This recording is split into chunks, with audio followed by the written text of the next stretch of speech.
Okay friends, आज है 20 जनवरी 2024। 20 जनवरी के जितने भी करंट अफेयर्स बनते हैं हम लोग इस वीडियो में कवर करेंगे। अगर आप चैनल में न्यू है तो कृपया चैनल को सब्सक्राइब कर लेंगे ताकि इस तरह के कंटेंट आपको मिलते रहेंगे। तो स्टार्ट करते हैं।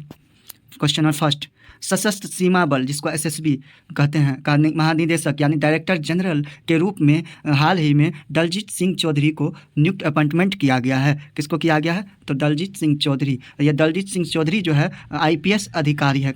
तो आईपीएस अधिकारी है तो किसके स्थान लेंगे? तो यह इससे पहले एसएसबी के डायरेक्टर जनरल जो है रश्मि शुक्ला थी, जो इससे पहले उसका कार्यकाल खत्म होने के बाद जो है अभी वर्तमान में डायरेक्टर जनरल दलजीत सिंह चौधरी को बनाया गया। एक आईपीएस अधिकारी है दलजीत सिंह चौधरी। उत्तर प्रदेश केडर के 1990 बैच के आईपीएस अधिकारी है जो वर्तमान में आरपीएफ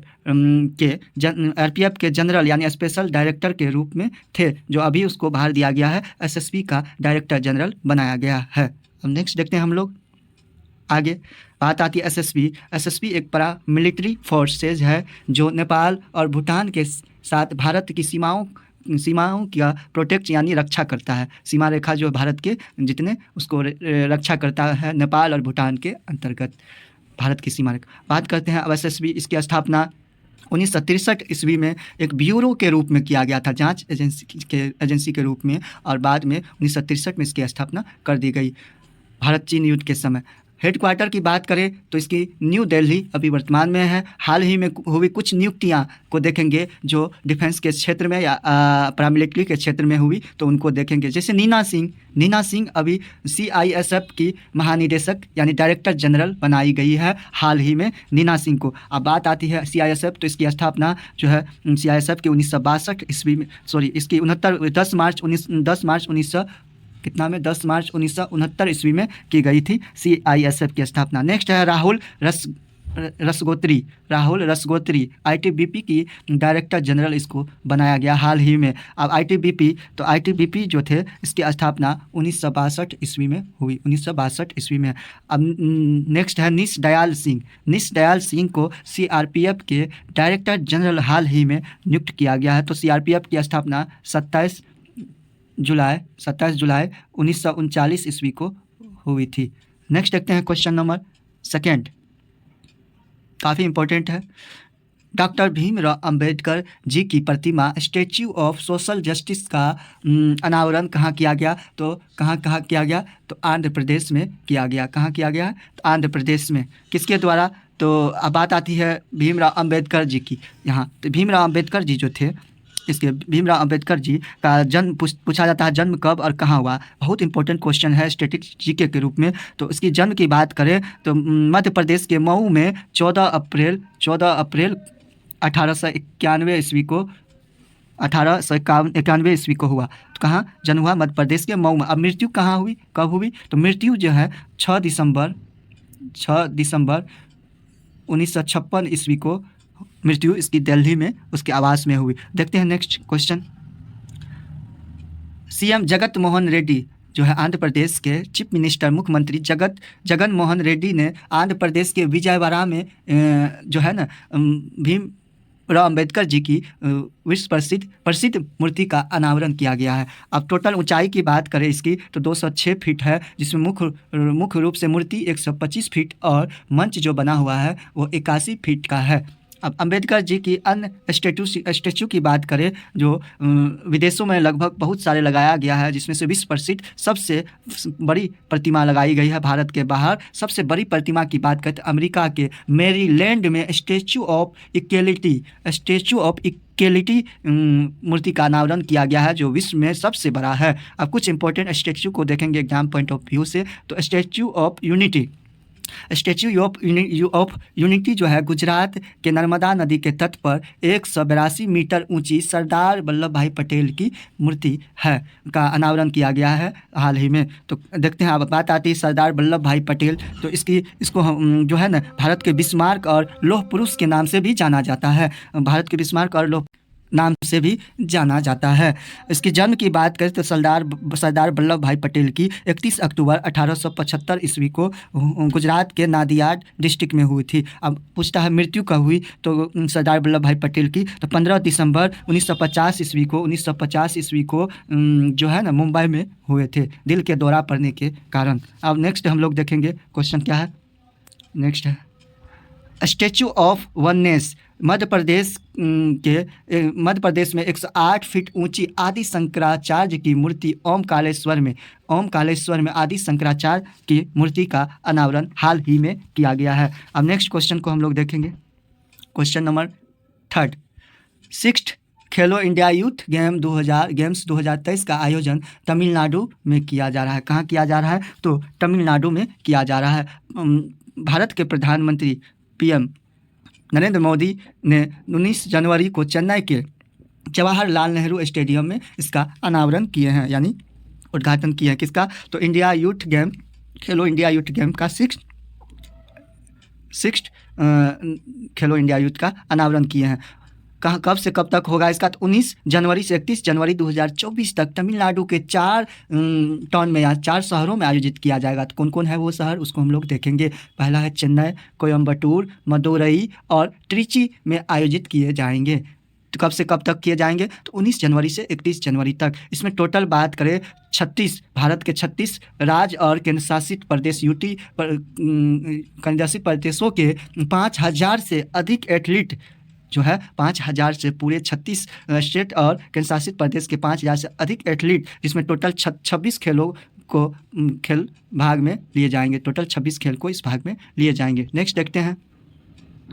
अब खेलो इंडिया यूथ गेम्स 2023 का शुभंकर मैस्कोट की बात करें तो वीर मंगई वेलु नचियार है। तो वीर मंगई वेलु नचियार क्या है, तो दक्षिण भारत की एक रानी है। तमिलनाडु के पारंपरिक खेल सिलंबम एवं स्क्वैश खेल के रूप में शामिल किया जाएगा। पहली बार किसके रूप में, कौन कौन खेल को, सिलंबम एवं स्क्वैश जो डेमो खेल के रूप में इसको पेश किया जाएगा। नेक्स्ट देखते हैं खेलो इंडिया यूथ गेम्स की स्टार्टिंग की बात करें तो 2018 में किया गया। पहला इवेंट कहाँ हुआ, पहला खेल कहाँ हुआ, तो नई दिल्ली में किया गया था। इससे पहले 5 खेलो इंडिया यूथ गेम की आयोजन जनवरी-फरवरी 2023 में मध्य प्रदेश में हुआ था। इस तरह से 6 खेलो इंडिया गेम्स का आयोजन की बात करें तो तमिलनाडु में किया गया। तो आगे देखते हैं। इस गेम को बढ़ावा देने के उद्देश्य से युवा मामले और खेल मंत्रालय आयोजित करता है, इसको जो है कंडक्ट करता है। नेक्स्ट देखते हैं। इस खेल के अंतर्गत खेलो इंडिया यूथ गेम्स, खेलो इंडिया यूनिवर्सिटी गेम्स, खेलो इंडिया पैरा गेम्स, खेलो इंडिया स्कूल गेम्स आदि आयोजित किए जाते हैं। नेक्स्ट क्वेश्चन देखें, क्वेश्चन नंबर 4। हाल ही में किस देश की फारसी भाषा को नई शिक्षा नीति 2020 के तहत शास्त्रीय यानी क्लासिकल लैंग्वेज का दर्जा देने की घोषणा की गई है, तो कौन सा लैंग्वेज है, किस फारसी भाषा को, तो ईरान की फारसी भाषा को। अब देखते हैं।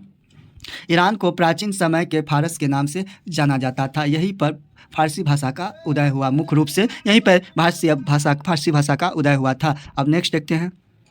विदेश मंत्री एस जयशंकर ने कहा फारसी भाषा को क्लासिकल लैंग्वेज के रूप में शामिल किया जाएगा। किसने कहा, तो विदेश मंत्री जो है एस जयशंकर ने कहा। फारसी भाषा एक इंडो यूरोपियन भाषा है। यह मुख्य रूप से ईरान में रहने वाले फारसी लोगों द्वारा बोली जाती है, मुख्य रूप से वहाँ बोली जाती है।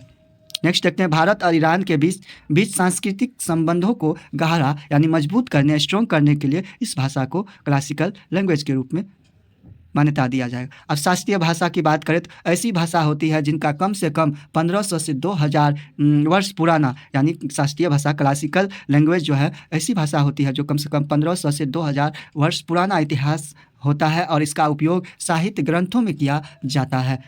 इस आधार पर उसको देखा जाता है क्लासिकल लैंग्वेज के रूप में। संविधान के अनुसूची 8 में 6 भाषाओं को यानी शास्त्रीय भाषा जो क्लासिकल लैंग्वेज का दर्जा दिया गया है अभी तक में। वर्ष 2004 में तमिल भाषा को सबसे पहले भारत में क्लासिकल लैंग्वेज के रूप में मान्यता दिया गया है। यह मुख्य रूप से दक्षिण भारत और श्रीलंका में बोली जाती है। कौन, तो तमिल भाषा। 2005 में संस्कृत भाषा को मान्यता 2nd स्थान में दिया गया और 3rd में 2008 में कन्नड़ भाषा और तेलुगु भाषा को दिया गया।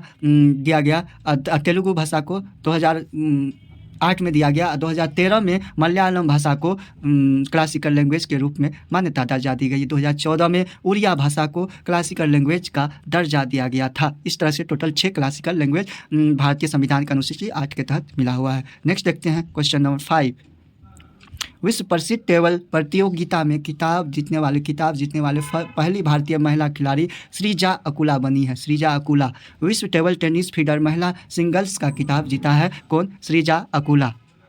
बात आती श्रीजा अकुला ने फाइनल में श्रीजा अकुला ने फाइनल में आयोजित की फाइनल में अमेरिका की लिली झांग को 3-0 से हराकर यह जो है टेबल टेनिस प्रतियोगिता का खिताब अपने नाम कर ली है।